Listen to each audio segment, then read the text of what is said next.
తెలుగు వాడక భాషల్లో కొన్ని పదాలు ఉంటాయి. దాంట్లో మహిళల్ని కించపరిచే విధంగా వాడే పదాలు కొన్ని ఉంటాయి. గాజులు తొడుక్కున్నావా, చీర కట్టుకున్నావా, అమ్మాయిలాగా ఏడవద్దు, అమ్మాయిలాగా వ్యవహరించదని.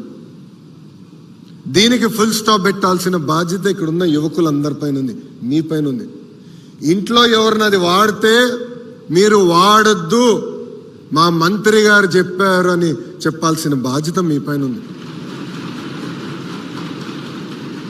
వికసిత్ భారత్ మనం సాధించాలంటే మన సమాజంలో మహిళలు మగవాళ్ళు సమానమనేది నిరూపించాలి, ఆచరణలో తీసుకురావాలి. కేవలం టెక్స్ట్ బుక్స్లో కాదు, అమలు చేయాలి. ఏ సమాజంలో అయితే మగవాళ్ళతో సమానంగా ఆడవాళ్ళని మనం గౌరవిస్తామో, అన్ని రంగాల్లో ప్రోత్సహిస్తామో, ఆ దేశమే డెవలప్డ్ దేశం అవుతుంది.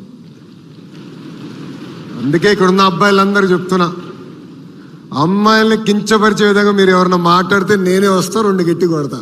మాకు మొహమాటాలు ఏమీ లేదు ఈ విషయంలో. కించపరిచే విధంగా మనం మాట్లాడకూడదు, మహిళల్ని మనం గౌరవించాలి.